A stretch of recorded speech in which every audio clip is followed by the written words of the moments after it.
Être une femme, une maman, une entrepreneure n'est pas de tout repos. J'ai créé Merci Mec pour vous parler de neuroatypie, d'hypersensibilité, mais également d'emprise, de manipulation et de violence conjugale. À travers ces épisodes, je vous parlerai de moi, des personnes que j'ai pu rencontrer, du vécu de certaines femmes et surtout de comment faire pour passer de victime à puissante. Alors bienvenue dans Merci Mec.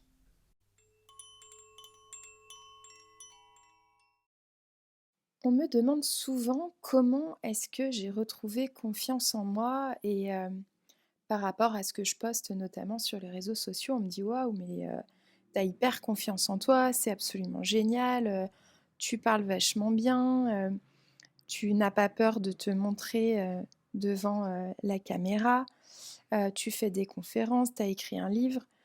Oui, alors la première chose que je voudrais vous dire, c'est que déjà les réseaux sociaux, c'est pas la vraie vie.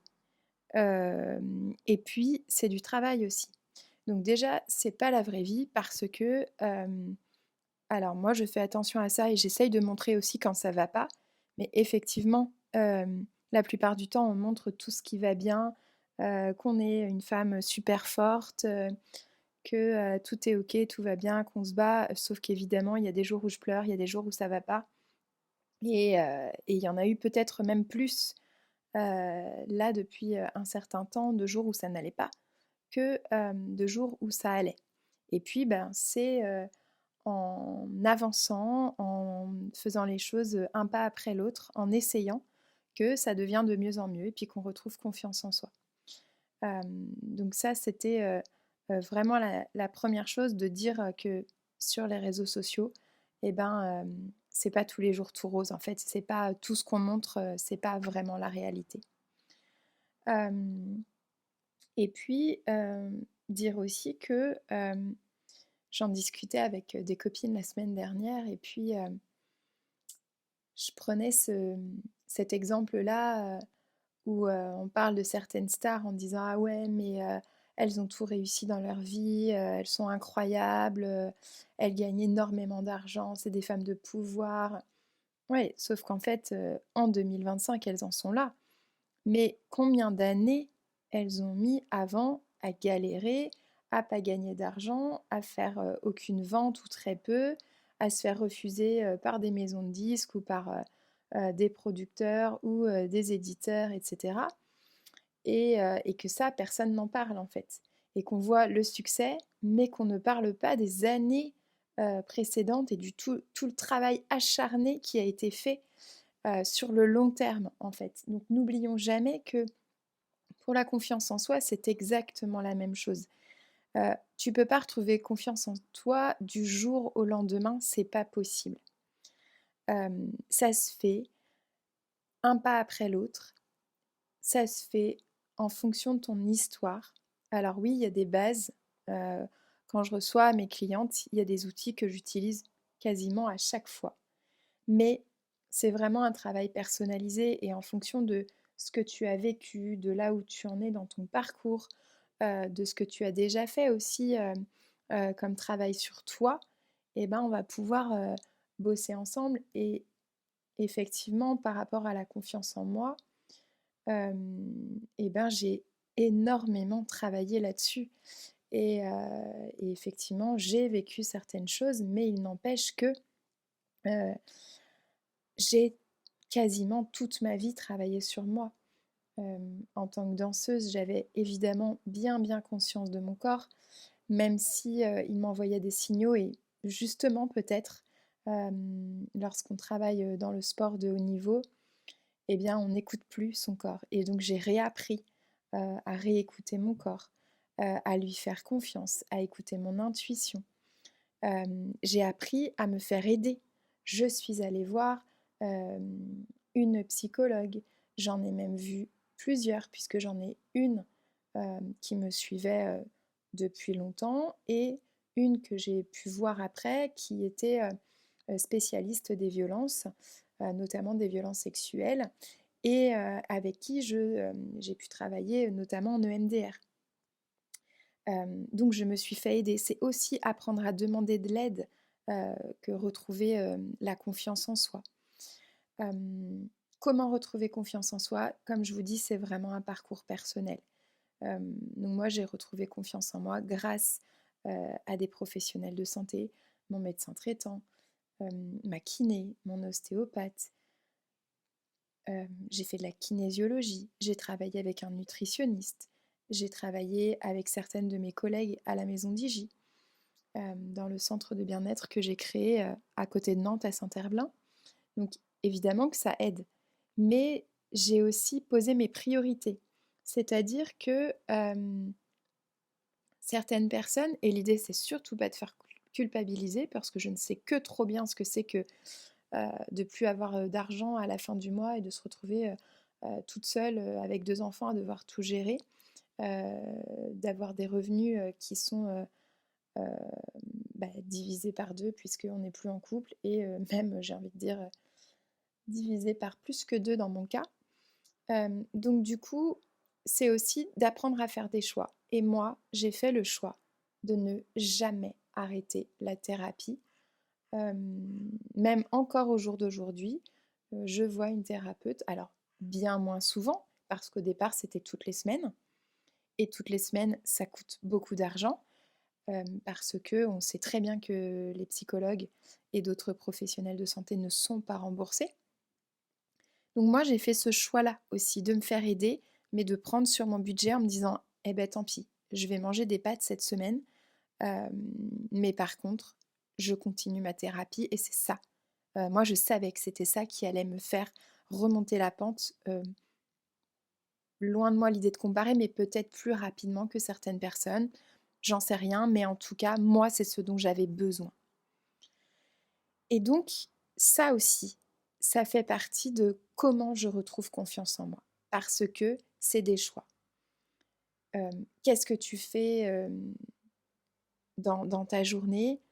Oui, c'était aussi des choix de, comme je disais, de m'écouter et puis de dire, bah, en fait, non, je peux pas prendre plus que 4 clientes dans ma journée parce que moi, psychologiquement, c'est pas possible, que je me sens encore trop faible, que j'ai un trouble déficitaire de l'attention avec hyperactivité. Donc, au niveau de la concentration, non seulement pour moi, ce n'est pas juste, mais pour mes clientes, ce n'est pas juste non plus parce que j'aurais été incapable de les écouter à la fin de ma journée si j'avais pris 7 à 8 clientes par jour. Donc, comment est-ce que vous allez me dire: «Ça n'a rien à voir avec la confiance en soi». Ben si, parce qu'en fait, ça prend beaucoup d'énergie, heu, suivant le travail que vous faites et j'ai même envie de dire peu importe le travail que vous faites et finalement, d'adapter ça, de me dire: «Je fais que 4 rendez-vous dans ma journée au maximum» et bien, c'est m'écouter, c'est prendre du temps pour moi, c'est de rentrer à la maison et plutôt que de scroller sur les réseaux sociaux et bien, de prendre un bon bouquin, de décider aussi de ne pas lire que des livres de développement personnel ou que des livres, heu, sur, les troubles neurodéveloppementaux ou que des livres sur, les victimes de violences, mais de prendre un bon bouquin. Enfin, moi clairement, Agnès Martin-Lugan m'a sauvé la vie. Là, j'ai lu, La dernière allumette de Marie Vareille, mais et je ne savais même pas, c'est très rigolo parce que je vous dis qu'il ne faut pas lire des livres sur ce sujet-là et finalement en l'achetant, je ne savais pas que ça traitait de ce sujet-là, mais vu que c'était un roman, que c'était vraiment fait d'une autre façon et que je ne le faisais pas dans le cadre du travail, soit pour écrire mon livre ou pour avancer et me former encore plus euh, pour, euh, pour aider mes clientes, eh bien, c'était du plaisir. Et quand on a envie de retrouver confiance en soi, eh ben, c'est aussi d'oser les moments de plaisir et les moments de travail et d'apprendre à dire non sur non là mon corps il en peut plus donc je prends un bon bouquin et c'est OK et je culpabilise pas de faire, par exemple, le ménage, c'est dégueulasse chez moi et bah, tant pis en fait et parce que je sais très bien que si je vais faire le ménage, ça va, me fatiguer encore, que je viens de rentrer d'une journée épuisante et bah, tant pis, peut-être que l'aspirateur, je le ferai que demain, il y a 3 poils de chat, en plus, parce que j'ai passé l'aspirateur, avant-hier et pas tous les jours et ben, on s'en fout en fait, c'est OK. Et c'est ça aussi et c'est pour moi ça qui vous permet de retrouver confiance en vous. Et en fait, la confiance en soi, pour moi, c'est simplement apprendre à se connaître. Si tu connais tes failles, si tu connais tes forces, si tu connais tes axes d'amélioration et tes limites, eh bien, c'est comme ça que tu vas retrouver confiance en toi. Et si je sais ce que je sais faire, mes capacités, et ça se travaille au départ, et même ce syndrome de l'imposteur, travailler sur la confiance en soi, c'est se dire ok, est-ce que ça je sais le faire? Est-ce que ça je sais le faire? Est-ce que ça je sais le faire? Est-ce que ça je sais le faire? Non, ça je sais pas. Ça je sais. Ça je peux améliorer. Ça c'est pas mon domaine et je délègue. Est-ce que je peux travailler là-dessus ou pas? Et en fait, tu poses les choses comme une espèce de to-do list sur un cahier. Et c'est comme ça que tu avances aussi. C'est comme ça que tu retrouves confiance en soi. Parce que confiance en soi, c'est pas être une superwoman et savoir tout faire. Moi, il y a des choses que je ne sais pas faire et c'est ok en fait. Et c'est juste humain. Et retrouver confiance en soi, c'est aussi, en tout cas pour moi, me dire je sais là où je peux aller. Je sais encore une fois mes axes de progression. Je sais où je vais. Et professionnellement, je sais ce que je peux apporter à mes clientes. Et il m'arrive de recevoir une femme et de lui dire bah en fait c'est pas moi que vous devez venir voir. Ou alors, peut-être que c'est moi que vous devez venir voir, mais allez voir d'abord une psychologue, ou alors en complémentarité. Mais moi je pourrais pas vous aider toute seule. Et ça c'est ok. Et ça en fait tu retrouves confiance en soi, c'est pas te dire bah non je suis nulle, je peux pas accompagner cette femme. C'est de te dire non, je sais où sont mes capacités, je sais ce que je suis capable de faire. Et donc, je vais pouvoir aider cette femme uniquement si elle se fait aider avec un professionnel. Et parfois même un psychiatre. Et c'est OK. Et du coup, si je veux avancer sur un sujet pour avoir confiance en moi, pour avoir encore plus de confiance en moi, eh bien, c'est encore une fois trouver le juste milieu, trouver l'équilibre sur le fait de se former. Parce que pendant longtemps, je me suis formée, mais tellement, tellement, tellement. Mais c'était justement parce que j'avais tellement pas confiance en moi que je me formais et finalement, je l'ai déjà raconté, mais c'est quand j'ai passé ma VAE pour devenir prof de pilates qu'on m'a dit: «Mais vous n'avez arrêtez de vous former, là vous avez tous les diplômes en pilates, même bien plus que ce que vous devriez avoir. Évidemment qu'on va vous donner votre VAE et qu'on va vous, donner, votre diplôme, mais arrêtez de vous former. Maintenant, travaillez, prenez de l'expérience avec les clients que vous allez rencontrer et avancez là-dessus. Et au jour d'aujourd'hui, eh bien, j'ai fait un travail aussi là-dessus. Je continue de me former sur certains domaines, mais je ne me forme pas tous les trimestres comme j'ai pu faire, ou dès que j'avais terminé une formation, je me disais: «Oh, j'ai fini celle-là, il faut que je commence celle-là». Non, là, pendant 2 ans, j'avais pas fait de formation ou juste un petit truc, un petit rappel en visio sur une demi-journée par exemple, mais pas de grosse formation comme j'avais pu faire pendant longtemps et je n'ai absolument pas culpabilisé. Parce que d'une, il n'y avait pas de formation qui m'intéressait, j'étais passée à autre chose sur certains domaines de mes métiers. Et puis là, dernièrement, eh bien, je me suis dit: «OK, je veux accompagner les femmes, je veux accompagner les victimes. J'ai mon parcours moi, mais par contre, j'ai mes diplômes en sophro, de psychopraticienne et cetera. Mais par contre, je veux avoir vraiment une formation, heu, dans l'accompagnement des victimes». Donc là, j'ai choisi de faire une formation sur 3 jours avec France Victimes qui a posé un cadre. Il y a clairement 90 du contenu de la formation que je connaissais déjà. Et j'aurais pu me dire: «Bah, en fait, à quoi ça m'a servi cette formation?»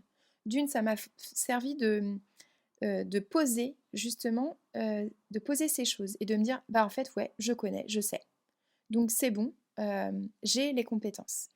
D'où le fait que ça entraîne encore de la confiance en moi en me disant: «OK, bah, en fait, finalement, parce que j'ai eu ce petit doute quand je suis arrivée dans la formation où je voyais que des psychologues spécialisés, des juristes qui ne faisaient que ça, avocats, etc. Et je me dis, waouh, moi je suis entre guillemets qu'une petite sophrologue, qu'une petite coach, une petite accompagnatrice des victimes. Et puis finalement, quand on a fait la formation, je me suis rendu compte que parfois j'avais même plus alors je ne sais pas si je peux dire compétences, mais je connaissais quasiment tout ce que la magistrate nous a appris. Et finalement, les juristes, elles étaient moins calées que moi. Mais moi, j'étais évidemment beaucoup moins calée qu'elles sur tous les textes juridiques. Et c'était un partage et c'était hyper intéressant pendant ces 3 jours. Donc, ça, c'est chouette. Donc, se former, mais pas non plus partir dans un truc à outrance comme j'ai pu faire. Mettre les outils en place, utiliser, prendre un temps, en fait, pour utiliser tout ce qu'on a pu nous partager en formation. Et puis, s'entraîner pour voir ce changement opérer. Et se dire, ok, là, ce que j'ai appris, c'est bon, je l'ai mis en place, je l'ai mis en œuvre et je comprends certaines choses. Et puis, vous savez, l'histoire des cordonniers les moins bien chaussés, euh, on apprend plein d'outils dans les formations, on les retranscrit aux clientes qu'on a en face de nous. Et puis en fait, on se rend compte qu'on ne les fait pas pour nous. Et depuis 2 ans, eh bien, là, je mets en œuvre et je teste vraiment tout. Et comme je dis toujours à mes clientes, il y a des choses qui ne vous conviendront pas et c'est OK. Mais essayez l'outil parce que peut-être qu'il ne vous conviendra pas, mais peut-être qu'il vous conviendra. Et dans ces cas-là, on peut faire un choix, on peut faire du tri et on peut se dire, ah ouais, alors ces techniques-là, elles me conviennent à moi. Ces techniques-là, elles ne me conviennent pas. Et j'ai envie de dire, je ne sais même pas si on peut dire qu'elles ne me conviennent pas parce que peut-être que sur l'instant, elles ne me conviennent pas, mais que dans 6 mois, 1 an, 4 ans, 10 ans, peut-être qu'on va y revenir et qu'on se dira, ah ouais, en fait, c'était pas fait pour moi en 2025. Mais en 2029, finalement, c'est ce qui me convient au jour d'aujourd'hui. Donc, moi, je me dis qu'il y a des outils qu'on a utilisés qui ne nous convenaient pas sur le moment et qui nous conviennent un jour parce qu'on évolue, on change, on fait du tri. D'ailleurs, quand, j'ai grandi après l'adolescence et que je faisais mes formations en danse, j'avais fait un tout petit peu de sophro et je me disais, oh là là, c'est vraiment pas un truc qui est fait pour moi. Jamais je ferai de la sophrologie, ça me saoule. Mais vraiment, c'est un truc qui me casse les pieds et ça m'énervait encore plus. En fait, ça me rendait encore plus, alors pas stressée, mais presque sur les nerfs parce que ça n'allait pas assez vite pour moi, que c'était pas, j'avais vraiment du mal à me poser. Et finalement, c'était juste que c'était pas le moment et que je suis devenue sophrologue. J'aurais jamais cru que j'aurais fait ça dans ma vie. Et au jour d'aujourd'hui, je ne peux pas me passer de la sophro et de la méditation. Il n'y a pas un jour où je ne fais pas un exercice de sophro ou un exercice de méditation dans ma journée. Ce qui ne fait pas de moi une moine bouddhiste ou une nana complètement barrée ou une ermite. Un exercice de sophro peut prendre 1 minute seulement dans une journée et c'est OK. Donc, en fait, ce que je veux te dire aussi, c'est que si tu veux retrouver confiance en toi, il faut que tu te fasses un programme qui te convienne. Il faut que tu apprennes à demander de l'aide si tu en ressens le besoin. Et ça, je sais très bien que ton corps, ton intuition te le dira, que tu ne peux pas rester toute seule et que pour retrouver cette confiance en toi, il faut avancer, il faut trouver des solutions. Et puis n'oublie jamais aussi que la confiance en soi, c'est un des 4 piliers de l'estime de soi. Et dans l'estime de soi, il y a la confiance en soi à 25%, l'image de soi à 25%, l'affirmation de soi à 25% et l'acceptation de soi à 25%. Donc finalement, la confiance en soi, c'est que 25% de l'estime de toi. Donc c'est qu'une petite partie de ce que tu travailles pour apprendre à t'affirmer, t'estimer, t'accepter, etc. Et du coup, on travaille beaucoup, beaucoup d'autres choses après sur notamment l'image de soi. Et par exemple, moi, la colorimétrie sur l'image de moi, la danse et bien d'autres choses m'ont aidée. Mais ça fera sans doute l'objet d'un nouvel épisode de podcast. Mais voilà en tout cas tout ce que j'avais envie de te partager aujourd'hui sur ce sujet de la confiance en toi. Donc, si ça résonne en toi, n'hésite pas à contacter quelqu'un, te faire aider, peu importe hein, que ce soit moi ou pas, parce qu'il faut trouver l'alliance thérapeutique, il faut trouver vraiment la personne qui te convienne. Euh, et un peu comme je te disais tout à l'heure, d'un exercice qui pourrait te convenir ou pas, eh bien peut-être qu'une personne te conviendra aujourd'hui et qu'elle te conviendra plus dans 3 ans, 4 ans, 6 ans ou même dans 6 mois. Donc voilà, fais ce choix, pose-toi, demande-toi de quoi tu as besoin au jour d'aujourd'hui et qui peut t'aider pour faire ça. Parfois, c'est juste une amie, parfois, tu as besoin de prendre quelques séances avec un ou une psychologue, parfois avec une coach ou quelqu'un comme moi. Et, c'est parfois juste une séance de déblocage, parfois 3, 4, 5, parfois 10 ou 20. Mais priorise, pose-toi vraiment et demande-toi ce dont tu as besoin. Et si tu t'engages avec quelqu'un, fais-le à fond. Vas-y, vraiment. Donne-toi les moyens de prendre ta place, de devenir qui tu as envie d'être ou de retrouver peut-être la femme que tu étais avant. Ose et, euh, et demande de l'aide. C'est juste, pour moi, la base. La confiance en soi, c'est oui, c'est toi qui vas faire le travail, mais tu as besoin d'un petit coup de pouce, d'une main tendue. Et ça, c'est vraiment chouette.